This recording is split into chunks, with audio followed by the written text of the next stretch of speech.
There is a version of me that existed before all of this. A version that was softer, more forgiving, perhaps too willing to look the other way when the signs were right there, written in neon, screaming at me from across a crowded room. That version of me believed in the story he was living. He believed in her. Her name was Priya. And when I first met her, I want to be honest with you, I thought she was the most magnetic person I had ever encountered in my life. Not just beautiful, though she was. There was something electric about the way she held a room. She laughed at her own jokes before she finished telling them. She had this habit of touching your arm when she wanted to make a point, and you felt it. You felt genuinely seen by her, like you were the only person in the world who mattered in that moment. I was 26 years old, and I had never felt that from another human being. We met at a friend's birthday dinner. She was seated across from me, and we spent 3 hours talking about everything. Her ambitions in architecture, my work in data engineering, a shared obsession with long drives and terrible horror films. By the time the check came, I had already decided I was going to see her again. Not hoped. Decided. That was the version of me she first met. Certain, grounded, quietly confident. I want you to remember that version of me, because the story of what she did to him is what I'm about to tell you. We dated for 2 years before I proposed. And I want to be clear, those first 18 months were genuinely wonderful. She was warm and present, and she made me feel like the life we were building together was something precious, something both of us were equally invested in. We traveled together. We had real conversations about the future. I met her parents. She met mine. My mother adored her. That detail matters later. I proposed at the end of a trip we took to Korg. It wasn't elaborate. I didn't hire a photographer or spell anything out in candles. We were sitting outside our cottage on the last evening, and the sky was doing something extraordinary, all orange and violet, and I just looked at her, and I knew. I pulled out the ring I had been carrying for 3 weeks. She cried. I cried. She said yes. She said yes without hesitation, and she held my face in her hands and told me I was her home. Her home. That word.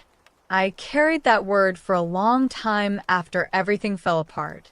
What I didn't know, what I had no way of knowing yet, was that somewhere around month 20 of our relationship, something had shifted in her that she never told me about. I would piece it together much later. In the way you reconstruct a crime scene after the damage is already done, slowly, methodically, with a sick feeling in your stomach that keeps confirming what you already suspected. The proposal, I now believe, was not a moment of pure joy for her. I think she was already uncertain. I think she had already begun pulling away emotionally in ways she hadn't yet put into words, and when I got down on one knee with the ring and the violet sky, she simply didn't have the courage to say what she was actually feeling. She said yes because it was easier. She said yes because she didn't want to hurt me in that moment, and in doing so, she guaranteed she would hurt me far more devastatingly later. But I didn't know any of that then. I went home engaged, and I was happy. I started planning a life. I started imagining a future. I was, in the most complete and unsuspecting sense of the word, in love with a woman who was already, quietly, beginning to leave. That is the cruelest kind of betrayal. Not the dramatic kind that announces itself. The quiet kind. The kind that smiles at you across the dinner table, while something else is already in motion underneath. The thing about gaslighting is that it doesn't feel like gaslighting when you're inside it. It feels like your own confusion. It feels like your own anxiety, your own insecurity, your own failure to be good enough or perceptive enough or present enough. The doubts don't arrive with a name. They arrive as a general sense of wrongness that you can never quite locate or explain, and when you try to articulate it to the person causing it, they look at you with such genuine seeming bafflement that you feel ashamed for having brought it up at all. That was the year after our engagement. The signs were there. I want to list them not to be dramatic, but because I think someone reading this might be living inside their own version of this list right now, and I want them to know, you're not imagining it. She started being protective of her phone in a way she never had been before. Not paranoid, nothing obvious, just a new habit of flipping it face down on the table, of stepping out to take calls she used to take right in front of me. When I mentioned it once, casually, not accusingly, she looked at me like I had said something deeply unreasonable and told me she just valued her privacy. I accepted that. What kind of person argues against someone's privacy? I moved on. She started having more evenings with colleagues. People I had never met, people whose names I started hearing more frequently, but whose faces I never saw. She worked in a creative firm. Late nights were plausible. Overlapping social and professional lives were plausible. I was not the kind of man who demanded she account for every hour. I had always believed that trust was the foundation. So I gave her trust, abundantly and without reservation. She started being dismissive of our wedding planning in a way that I initially read as stress. She would go quiet when I brought up venues or dates. She deferred every decision. She said things like, "We have time," and "let's not rush this," with an ease that I tried to interpret as patience, but which I now understand was avoidance. She was not deferring because she was relaxed. She was deferring because she was already mentally somewhere else. There were moments of confrontation, small ones, always initiated by me, always leaving me feeling like the unstable one. I remember asking her once, directly, if she was still happy with us. It was a Sunday morning. We were making tea. She put down the kettle and looked at me and said, "Why do you always do this? Why do you always look for problems when everything is fine?" And I remember thinking, maybe she's right. Maybe I am the anxious one. Maybe this is my damage, not hers. That is what sustained chaos does to a person. It makes you doubt the instrument, yourself, before you doubt the reading. The last 3 months before the text were the worst. We barely touched each other. Conversations were surface level, transactional. She was physically present and emotionally a ghost. I would try to reach for her and find nothing, like putting your hand through fog. I started sleeping badly. I lost weight without trying. I became quiet at work in a way my colleagues noticed. My closest friend, Arjun, pulled me aside at lunch one afternoon and asked me if I was okay, and I said yes, because I didn't know how to say, "I think I'm watching my engagement die, and I don't know why, and I can't stop it." I held on. That's the part one need to own. I held on long after the evidence said I shouldn't, because I had made a promise, because I believed in the life we were supposed to be building, because walking away from 2.5 years and an engagement and my mother's excitement and the future I had been building in my own mind, that felt like a loss too enormous to voluntarily choose. And so I held on, and I let her use that against me. Looking back, I think that year taught me more about myself than anything before it. I learned that I had confused persistence with love. I learned that staying in a deteriorating situation is not the same as being loyal. It can just be fear of the loss dressed up as commitment. I learned that I had been so focused on not losing her that I had already lost myself. By the time the text arrived, I was not the man she had met at that birthday dinner. I was exhausted, hollowed out, and I had been running on the fumes of a hope that had been emptied months ago. IT came on a Tuesday evening.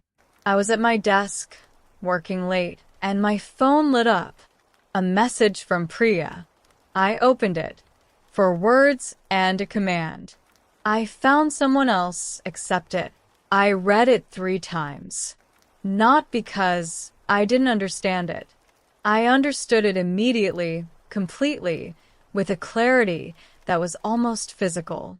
I read it 3 times because I was taking stock of what I was feeling, checking myself the way you check yourself after a car nearly hits you, scanning for damage, waiting for the adrenaline to clarify what actually happened. And here's what I found when I scanned myself. I was not devastated. I was not shocked. I was not even angry in that first moment. I was relieved. I want to sit with that for a moment because I think it's the most important thing in this entire story. The relief was immediate and total and unmistakable. It wasn't a complicated relief of, at least now I know, though that was part of it. It was a deeper, more physical sensation, like a weight I had been carrying so long I had stopped registering it suddenly lifting off my chest. She had been doing something to me. For months. The distance, the dismissal, the fog, the quiet cruelty of making me feel like my own instincts were broken, all of it had been a kind of sustained pressure. And in those 4 words, she had finally confirmed that the pressure was real, that I had not been imagining it, that I was not the anxious, unstable one who needed to examine himself, that my instruments had been correct all along. So I typed the only word that was true. Finally. 1 word. 6 letters. I typed it, I read it once, and I sent it. I did not pause. I did not deliberate. I did not craft it for impact or calculate how it would land. I typed it because it was the single most honest word available to me in that moment, and honestly, after months of second-guessing every feeling I had, honesty felt like the only thing I had left. I want to explain what finally meant, because I think it's been misread by people who only hear the surface of this story. It did not mean I was happy she had cheated on me. It did not mean the relationship had been meaningless or that I hadn't loved her. It did not mean I was indifferent to the pain. It meant I knew. I had known for a long time in the way your body knows things before your mind will let you admit them. And her text was not a beginning. It was a confirmation of something that had already happened, something she had been doing for God knows how long while I was sitting across from her at dinner, while I was planning our future, while I was lying awake wondering if I was broken. It meant, you do not get to devastate me on your terms. You do not get the version of me that breaks down, that begs, that makes this moment about your feelings. You have already had enough of my time and my energy and my emotional labor. You do not get my anguish too. It meant, I am still here. I am still intact. And I refuse to perform the grief you are probably expecting. My phone buzzed again almost immediately. Then again. Then a call. I could see her name on the screen, and I felt nothing except the clear, solid certainty of what I needed to do next. I did not answer. What I did next was deliberate, swift, and total. I blocked her number. I did it within 2 minutes of sending finally. No explanation, no second message, no dramatic sign-off. I simply removed her ability to reach me, and I did not look back. Then I went through every platform. Instagram, blocked. WhatsApp, blocked. LinkedIn, blocked.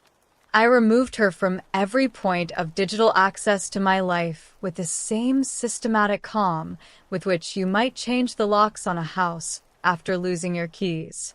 It wasn't rage. It wasn't grief-fueled impulsivity. It was the clearest decision I had made in over a year. There is a version of this story where I send a long message first, where I explain myself, demand an explanation, make her understand the weight of what she has done. I know that version. I had written it in my head 100 times during those final deteriorating months. I had imagined the confrontation, the catharsis, the possibility that she might actually account for herself. But I had already learned, over that exhausting year, that accountability was not something she was capable of offering me. I had already had smaller versions of those conversations, quieter, more tentative, and each time I had walked away feeling worse, not better. She was gifted at deflection, gifted at reframing.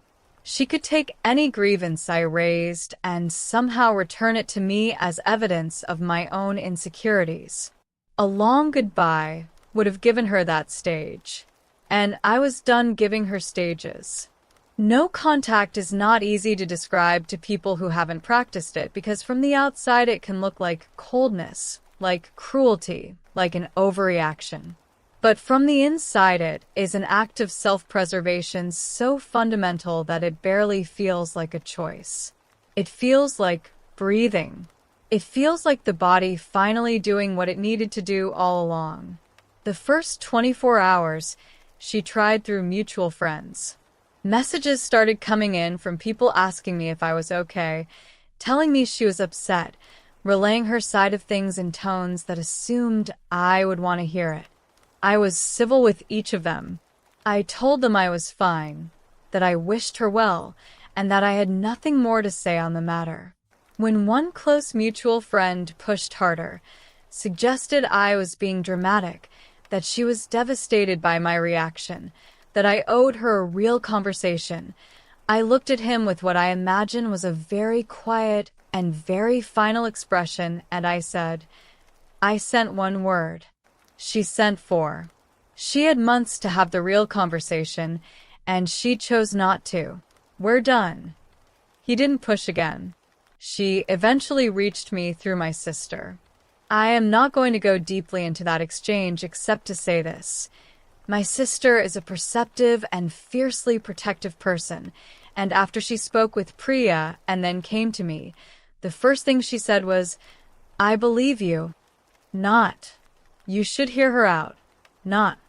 Maybe there's more to this. She said, I believe you.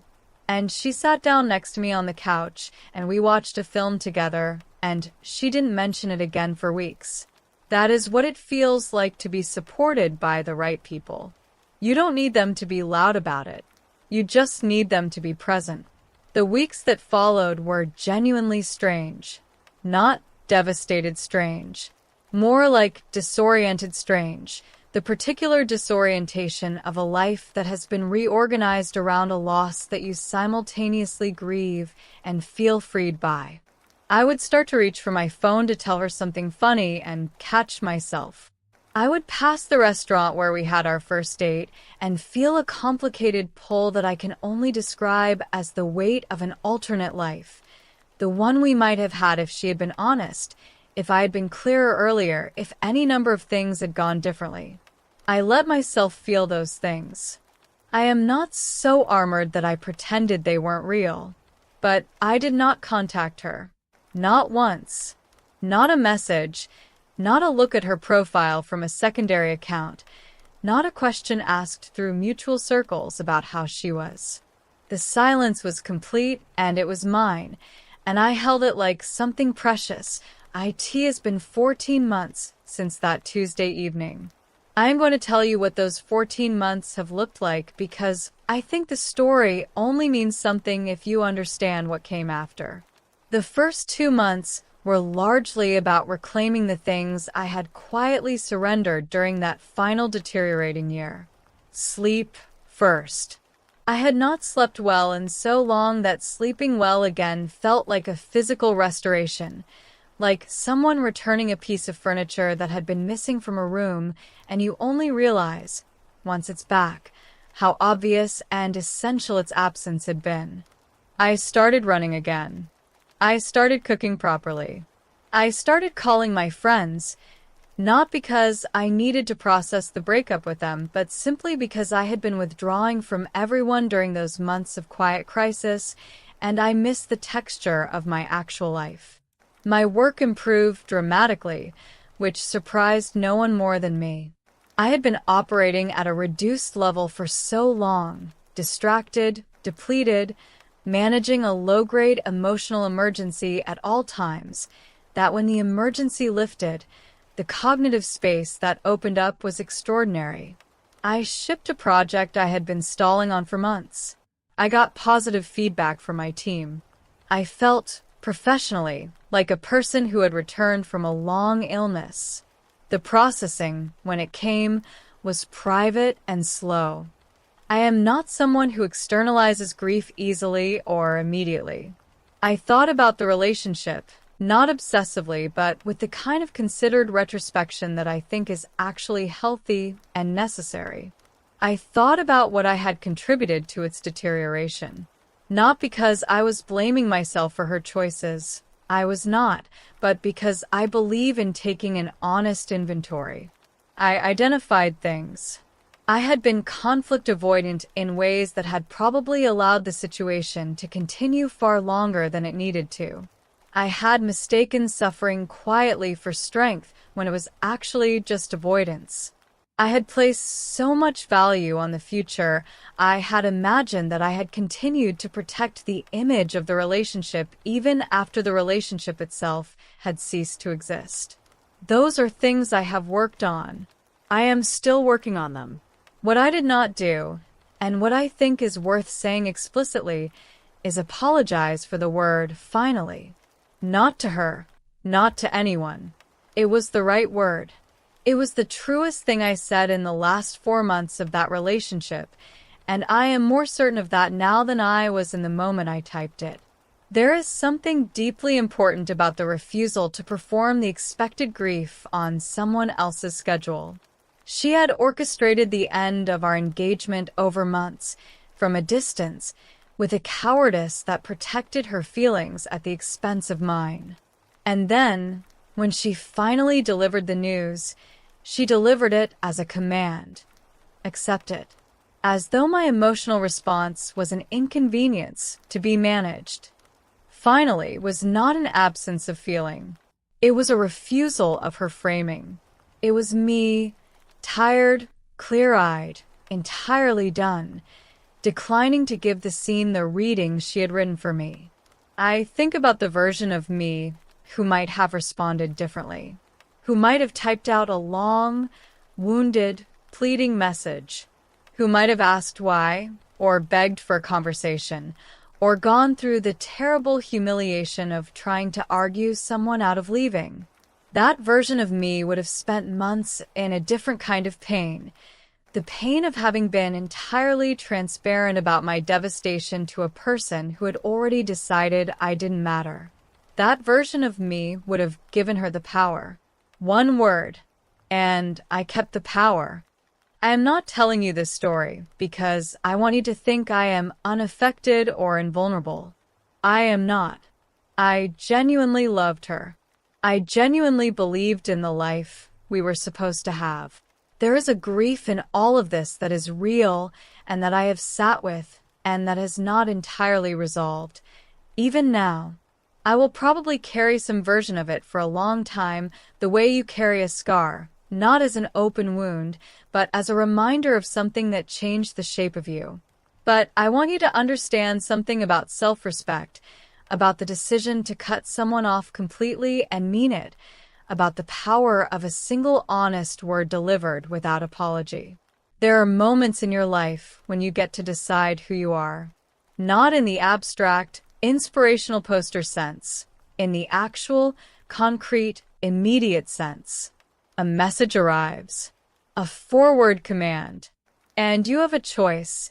You can collapse into the role that has been written for you, or you can refuse it entirely and walk in a completely different direction. I refused it. I walked. And I have not looked back. Something else happened in those 14 months that I didn't expect. I started trusting myself again. That might sound like a small thing, and I understand if it reads that way. But the subtlest and most corrosive damage that year did to me was erode my faith in my own perception.